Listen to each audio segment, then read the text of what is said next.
Ne vous fixez aucune barrière dans la création de votre entreprise. Ayez confiance en vous et foncez, comme Sarah Emmanuel qui nous donne une belle leçon de vie.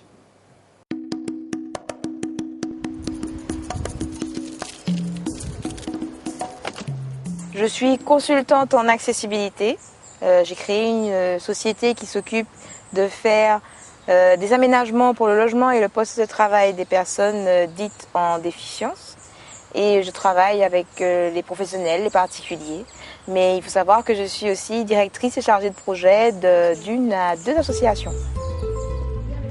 J'ai décidé de me lancer en tant qu'entrepreneur parce qu'en fait, c'était un peu difficile après la découverte de ma situation de handicap, de trouver des professionnels ou des entreprises qui veuillent bien m'accueillir vis-à-vis de cette situation.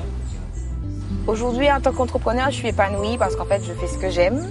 Je travaille avec des gens, je suis proche de la population et je peux effectivement mettre mon service au service de tous. Je suis quelqu'un d'assez dynamique dans son ensemble. Je n'aime pas rester sur moi-même et j'ai choisi en fait un métier qui me permet à la fois de bouger, de rencontrer du monde et de pouvoir faire ce que j'aime faire au quotidien, c'est-à-dire faire évoluer les choses dans mon pays. Au départ, j'étais informaticienne, j'étais administrateur réseau plus exactement. Puis je me suis rendu compte que de travailler avec les machines en permanence, c'était pas mon dada, j'aimais pas ça.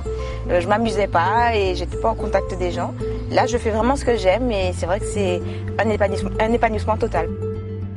Les difficultés sont celles d'être prise au sérieux quand on rencontre une personne en situation de handicap qui dit qu'elle crée une société et qu'elle fait des choses pour l'aménagement.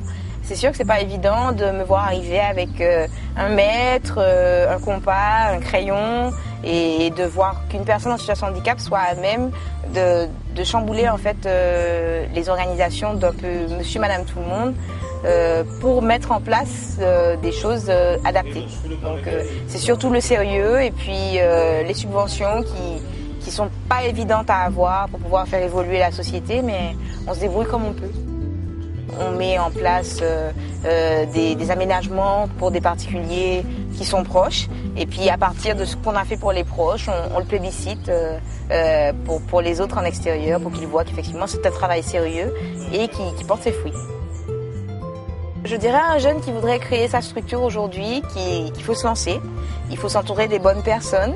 Il faut avoir, comme tout le monde, un peu d'imagination, beaucoup de volonté et puis surtout avoir confiance en soi. C'est très important d'être confiant et de savoir ce qu'on veut dans la vie et c'est ce qui nous permet d'avancer, d'évoluer et de réussir.